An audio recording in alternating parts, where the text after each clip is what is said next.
Welcome back to the Code Yellow podcast, where we talk about relationships, ditching the gender wars, and just talking about relationships through the lens of scripture and good old common sense. What you got for me, Zav? Y'all, so if y'all can take a vacation anywhere in the world, where would you go and why? No budget? No budget. Ooh, no, you messed up. Yeah. No budget. Really? Anywhere in the world. And why? I think probably right now what I need, I probably would go to Greece just because I need beach and I need like luxury. So I would probably be Greece. I like that. So you kind of stole mine. Oh, sorry. But if I were to pick another one, it would be South Africa. Oh, nice. Because it's a bucket list item for me to do that hike. When to we see- going? When? I'm down too. Like, what let's- you saying, y'all? What like, y'all saying? First really? of all, you said vacation, so let him have his Oh, my vacation. bad, my bad. I do love you, Zav. I love you as a brother, Yeah, bro. like, Try to jump in your Brocation, you know? we'll bring our wives. Yeah. Okay. What about the unmarried one? Hey, Come too. Okay. Greece. You're Wait a minute. hey, we can wait a little while. Yeah. We can wait a little Right. while. We can wait. You know, we can figure it out. Hey, what you got, Jazz? Maldives, because the water is beautiful. I want to do, one of those huts on the water. Hopefully, they don't have service, so my husband can't use his phone, Merce. and he just has to be present. And yeah, eat good food. I like it. So I'm choosing, I'm going to Asia. I have so much tension in my shoulders from like traveling and whatnot. Like I'm literally getting 2-hour massages every single day. Like Mercy. legit. And I'm eating like tofu and noodles. So I'll say like Thailand. Yeah, nice. And I'm getting suits made too. Oh, that's not a part of vacation. But like when she sleep, I'm gonna You go gonna get wake up, tailored. sneak But we're up, gonna get right. for Sneak couples up. massage. What's that thing where they scrub you? It's yeah. like Oh, yeah, spa? the goddess body scrub. Yeah, it's like they do it over. overseas and they like scrub your whole body. And I heard it's like the most greatest thing ever. It is. They do it here too. I've gotten it done at a spa here. It's a Asian spa though. I've never yeah. been scrubbed by another human being. It's How is that? Invasive, heard it's but like it's beautiful. the You get greatest you get thing. over it. I've done it in Spain. You get over it. Like butt naked, they Yeah. scrubbing you? They You can scrub wear a everything. bathing suit if you want. Oh, But my okay. lady didn't. She said, Take it off right now. Right. everything. it's in the way. Yeah. So that's my vacation spot. So are my we goodness. That's nice. Greece, South I can tell. Was Africa? I Maldives? invited Yeah. to that? No, you definitely were. I said couples massages. Oh, okay. Yeah, we get a couples scrub, massage. you know? Eat good. We eat the same. Eat good food. You know what I mean? Yeah, Yeah. that's good. I feel like in Asian countries, pork gets in a lot of things. So you have So to be that you careful. gotta be well, hey, I know that. Well, I have a friend that went to Japan. Like a dream of mine is to have like authentic ramen, Me too. and I've had Nice. it. I had some, I had some in the Yeah. U.S., but like Yeah. it's not with a full like tonkatsu broth. Like it's not like Yeah. that level, But they Asians love them some pork. They do. like I didn't know that. Yes. that's wow. they love Well, it. But the Thai, I feel like they love like vegetarian options. Yeah, I Yeah, I don't know. Yeah. The fish sauce. Yeah. Right. So yeah. But yeah, what we talking about today? Like, what we talking about? What we talking about, y'all? Right. So we just traveled the world. Now we're talking about, speaking of travel, because some people are for solo trips, some aren't. So the independent man and the independent woman.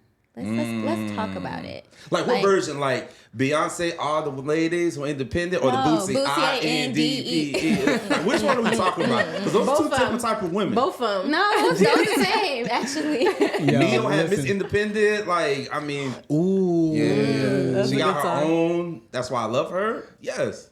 Wow. Yeah, let's talk about it. There's layers to this one. It is. Yeah. It is. Okay. And we're gonna really go through some layers, but let's talk about what being independent means to us today. Like, if we're independent, what are we doing?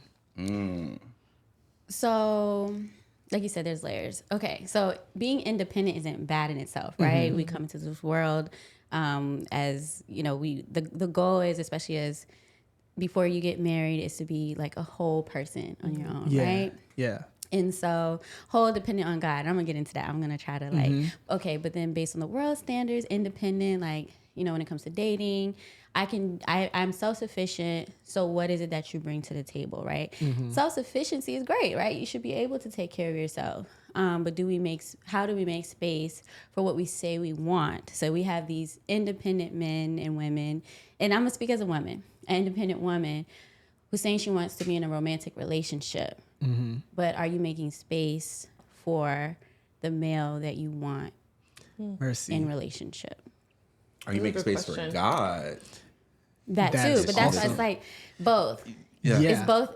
Yeah. Because you can't really talk about them separately, but I actually want to make the point that if you're so focused on being the world standard of independent, then you're really not ready for a spouse. Mercy. Ooh. You're not Wait, ready. why not? You're not ready for a spouse because, and I want to talk about this, it's kind of related to submission too, but because the word tells us to, in many forms of the sense, to spend time together, right? As brothers and sisters, that we're supposed to also give to our brothers and sisters. So if we're so focused on being independent, I can do it on my own. You don't make space for anyone to walk in the obedience that God has given, like order for them, right? So if and it's weird, right? Because women will say like, oh, this is, what I want. A gentleman looks like this or does these things. Then if you're so independent and a gentleman tries to show up in those ways, are you going to receive it as him being a gentleman? Or are you going to receive it, or is it in the way of you expressing your independence? And you can be independent. You can still be independent, but again, make space.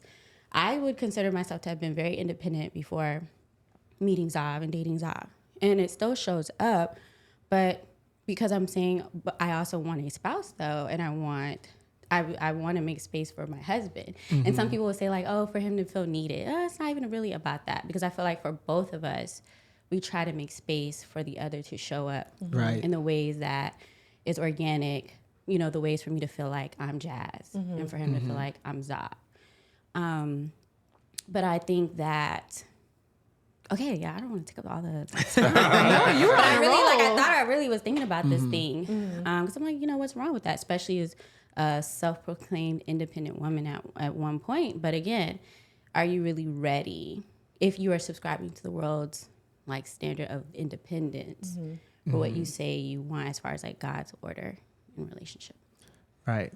So I'm going to throw this out there. I had a theory on relationships, and let's see if I can kind of make this make sense. So you notice that there are people that get together when they're young, like teenagers, right?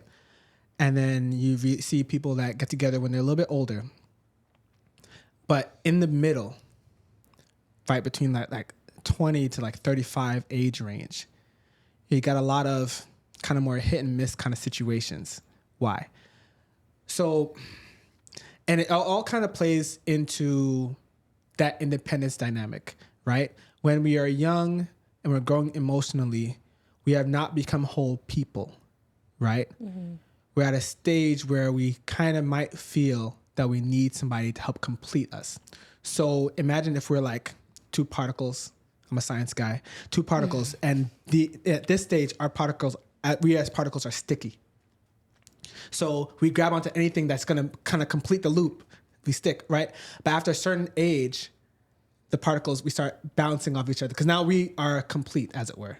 We're more complete. Now we're not necessarily as invested in trying to get complete emotionally, or we might think we're complete emotionally. Instead now we're thinking about, what can we get from other person, right? But we're not actually adhering, because now it's almost like we don't really need each other as much. It's when we get older again that maybe we start opening back up to being sticky again. So now that it brings to conversation, independence versus hyper independence. And what is the difference between the two? I know hyper independence gets conflated for true healthy independence in our day and age. And that's independence from each other, independence from family, independence from even God. We start feeling like we don't really need anybody else truly. Not enough to disrupt our lives for.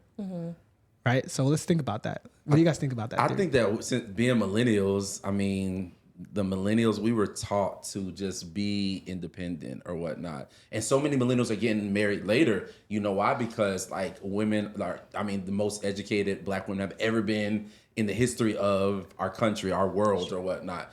So they get into the bag, and Jasmine said something that I've been ruminating on it, just feeling needed. And there are a lot of dudes that feel like, well, you're so independent, you buy your Louis, Gucci, Prada, you take yourself to Steak 48. Like, what do you need me for or whatnot? So I think it's a heart posture. Like when you're independent, because you know, sometimes your parents give you that independence. You're 18 years old, like go to Florida, go to New York, go to Texas, like go to college, do your thing. But when that's missing, I feel like sometimes that kind of trickles down.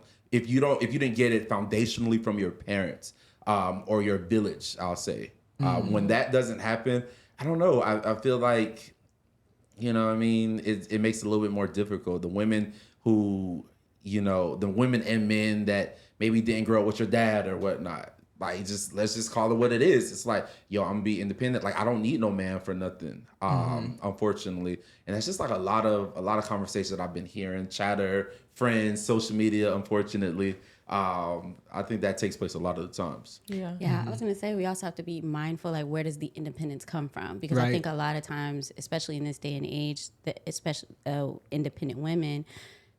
Comes from being hurt or needing to guard yourself from something. So I had to think back to myself. A lot of that, like Zavian spoke to, like father absenteeism. Because of that, I grew up being very independent. My mom taught me how to be very resourceful and very independent. And so when it came to males specifically, I'm like, you know, I don't feel like I can depend on you or rely on you.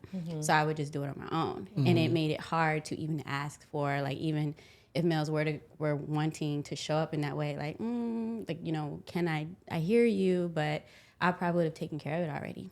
Like, so again, I had to learn how to pull back from that and allow Zav to show me, like, I want to show up for you in that way. Like, that doesn't mean that you can't do it on your own. I think it's really interesting too, like this notion that people might put out there that if someone wants to help or do something on your behalf, or whatever that may be, that act, that it's an insult, that you're not capable. And but we want God to show up for us when we can't do, right? So are we offended when if we're looking like, well, God, where are you? Where are you? Yeah. But again, like whether it's because I think the emphasis is so much on romantic love or eros love, that community is a part of, and community and relationship community is a part of relationship rather, right? So independence can also put you in a danger zone. It was something you mentioned, independence from God, you know, because when you don't have people to hold you accountable or people around, that can also, because you're so independent, that can be to your detriment too. Right. Yeah. Right. Man, like it really is an awful mindset to try to do everything on your own. It's not even healthy, right? Yeah. Like even if you think about the Garden of Eden, like if Adam was cool just by himself, Eve would have never come into the picture. Yeah. Or it would have been later, after he's already dealt with all this stuff and everything's already set. Maybe he would have just added Eve as a side thought. But no, there had to have been something that God had in mind where it's beyond just, she's here to help. Like, it's deeper than that. And that reminds me of something I saw, a video. It's almost like a panel of these women that have either pastors, or they've been studying the Bible, studying Hebrew. They know their stuff, right? So, and I'm probably going to butcher their analysis of this, and I'm going to try not to. But Paraphrase. Yeah, but like the Hebrew word representative of helpmeet in the Bible, it's deeper than just, help.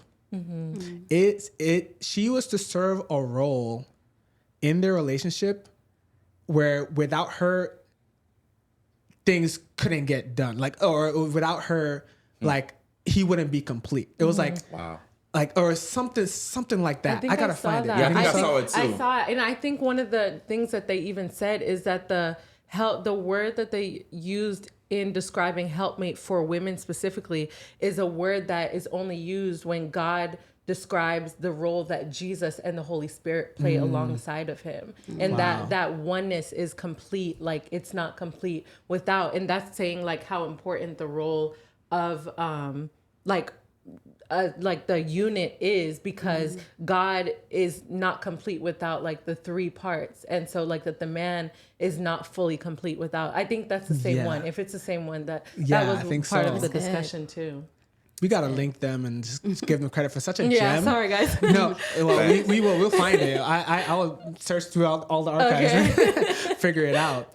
But that, I think God has kind of hard baked an interdependence in our relationships. Like it is by design that we lean on each other as we lean on Him, right? That's what it was in the Garden of Eden. It was Adam, it was Eve, and it was God. But if you're not leaning on Him, you're not gonna lean on each other either. Oh, I'm gonna do it by myself, and that's men and women, right? We're not like dudes. I think we're supposed to be independent. Like, we're supposed to like have our homes, our car, our job, set up like our lives in such a way where a woman was like, oh man, this is a man that has, you know, himself together. He's independent. He knows what he's doing. He's not easily swayed. Like, I think us as men, that's what women actually like want from us. But again, if you're not leaning on God, then you're not gonna lean on your woman, fellas. If you don't lean, you got like everything goes back to leaning on God. For sure. I think also like a lot of the things that this generation is talking about, you know, like the hyper independence and things, we don't realize, like from a Christian standpoint, a lot of it is a pride and ego, because like your inability to ask for help, your inability to like lean on one another. Number one, it wasn't what we were created to do. We were created to find community. And then number two, like we were created also so that God could, like, we lean on other people so that we can learn to lean on God. Like He puts people in our lives for a reason. And so like a lot of the things I feel like are tactics of Satan in order to like separate us. Like hence why this podcast, like there's all this separation and gender wars and I could do it and like these men against women, but all of that is such pride, because like I need a man and a man needs me. Like we need one another. And so it's and the inability to even say that is ego and it's pride, and we're meant to cast that down. Like we're not meant to be prideful people. And you know, and even another layer of emotion behind that pride is simply fear, right? Because nobody wants to look like they don't have it all together. Facts. Nobody wants to look like they can't do it on their own.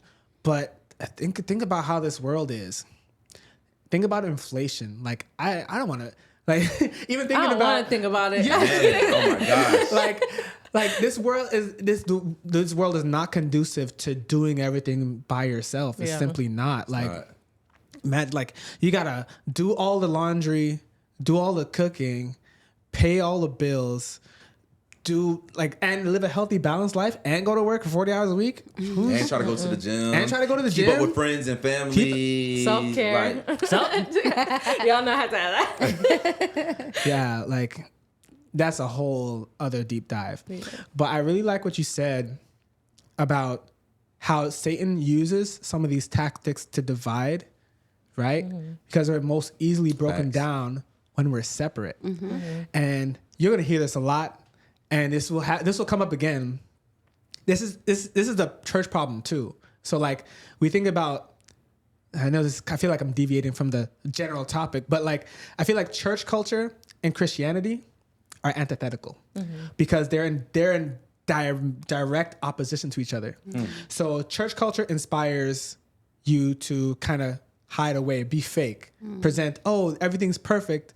Don't look at me for real because you'll see my actual inner weaknesses. You'll see my sin. And then somebody's going to gossip about me, blah, blah, blah. But true Christianity, it's all about relationships, all about community.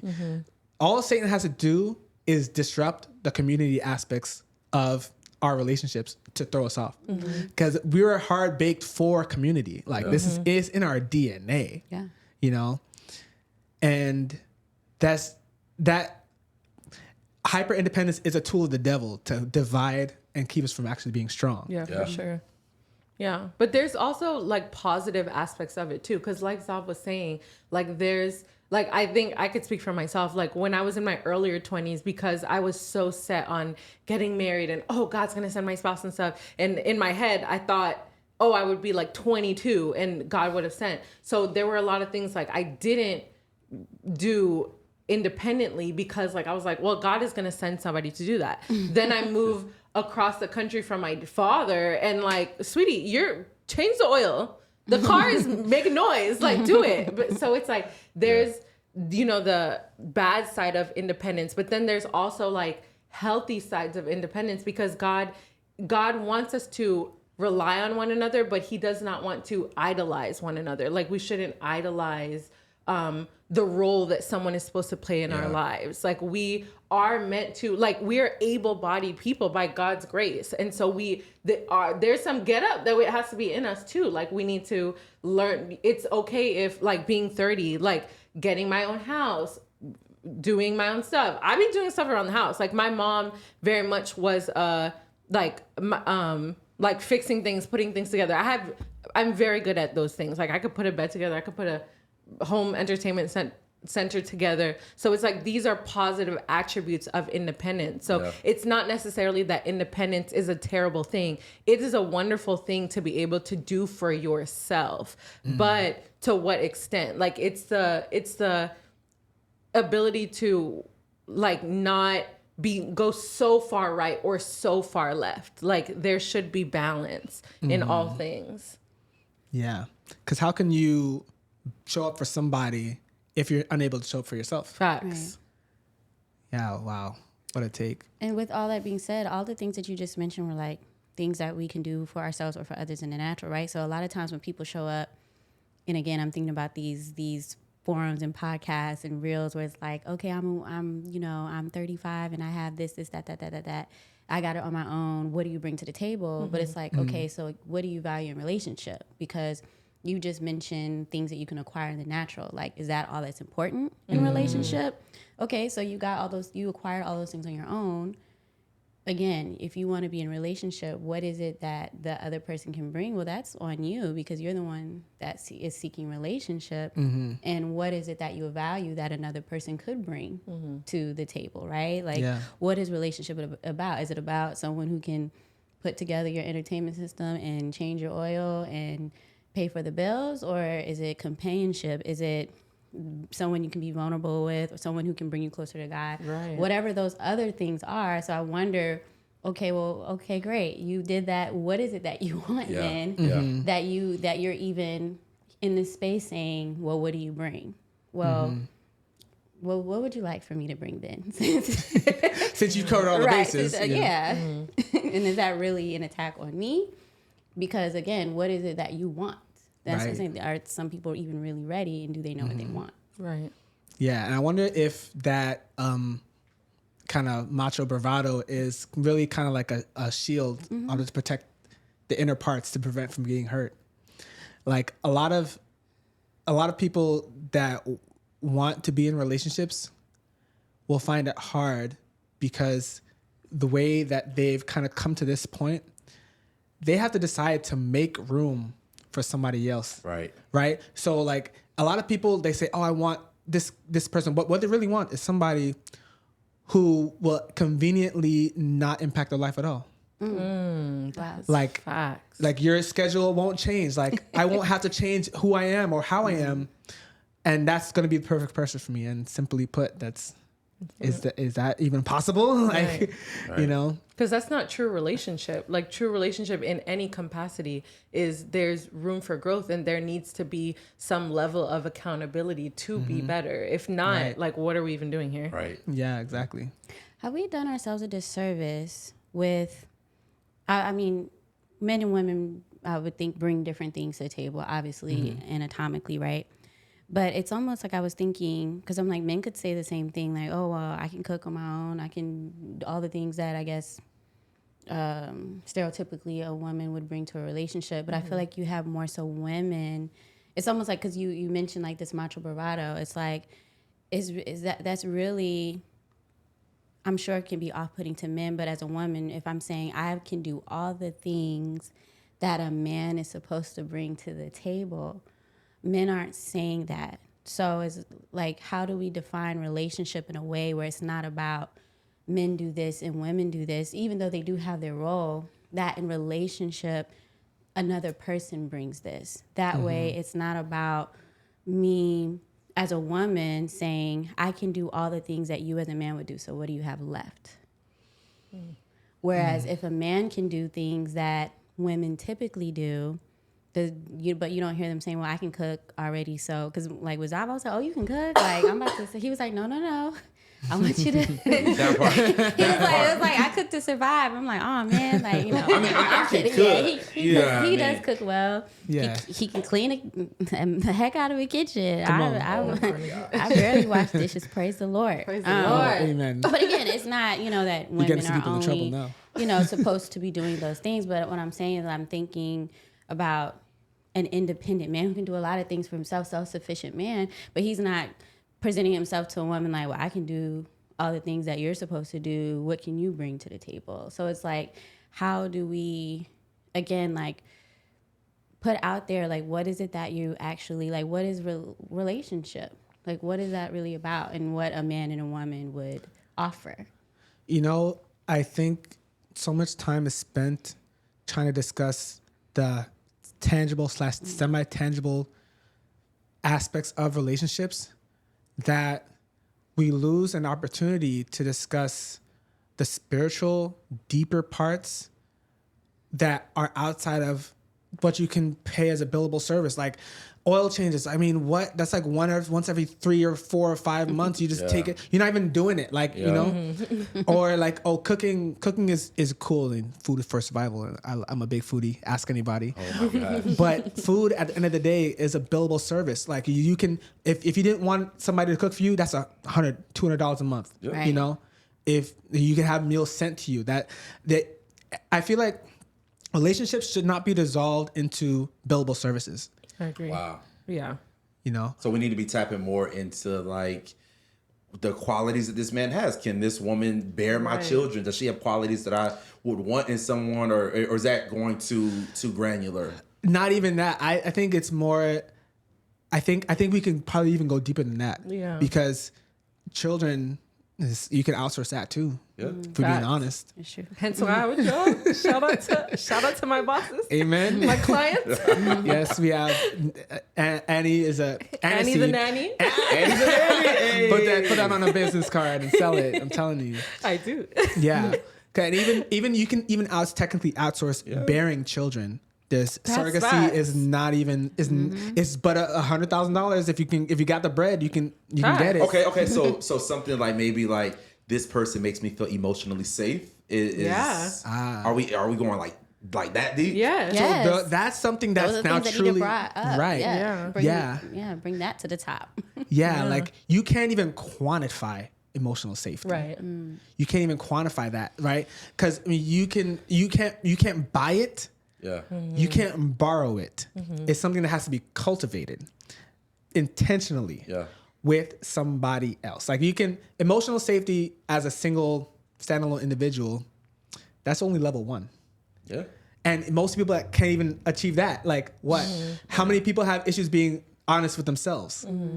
Right? And then to be honest with somebody else, and then to bear yourself with that person before God. Now that's what marriage is for. That's what I think that speaks way more towards God's intent for relationships and how it's supposed to come together and not just try to be standalone monoliths where we got everything under control. No, like we thrive in being able to be open and safe and vulnerable with other people. Yeah. So what would be your final word to the independent woman and the independent man? Like what do you want to leave them with? Just let go a little bit. Like it's scary to let somebody see the naked part of your heart. It's dangerous too, because some people literally do not know how to handle other people's hearts. Right. Yeah. But the first step in enjoying that blessing is taking that step away from stereotypical I can do all things independence and shift the mindset to I can do all things through Christ, first of all. Amen. And then allowing yourself to connect with the people around you so that you can be more, I guess, whole inside. Like, you know? Yeah. Mm-hmm. You got anything? I think my takeaway would be, I mean, depending on where you are on your independence, hyper independence, definitely like let go. But I think independence, like, it's okay. Like, I think keep doing what you're doing, like trust in God, but also in like the singleness aspect, like learn to rely on your community. You may not be relying on like a man yet. It may not be that season, but like call your friends up. You need to move furniture. You need to like relationship is not, we're not just talking about like marriage and boyfriend, girlfriend and stuff. Like call up your homegirls, call up these, like rely on the intentional relationships that you have around you, and don't like just like hold your breath for a relationship. Because in my singleness season, like my friends will tell you, I be calling, I will, I sure will lean on my community. So don't be afraid to lean on the community that you do have until your spouse comes. Yeah, that's what I was going to say. I want to add to that. If you are an independent man, independent woman, how is that affecting your other relationships with your brothers and sisters in Christ? I got some for the women. You know, I know you. I'm gonna talk to the camera. I got some for the dudes and for the ladies. I know you've had to do things on your own for so long, and sometimes us men and women do that out of trauma, like a trauma response. But listen, you don't get no awards for that. So you know, open up. And fellas, this is for you. Do not ask a woman what she brings to the table. That is low vibrational. That is tacky. True. Like if you asking a woman that question, then you don't even have a table yourself. So Mercy God. Don't do that. Don't do that. Don't do that. That's all I got. Good job. Okay, we're up and we're out. Thank you so much for tuning in, and as always, heal responsibly. Next time. Peace.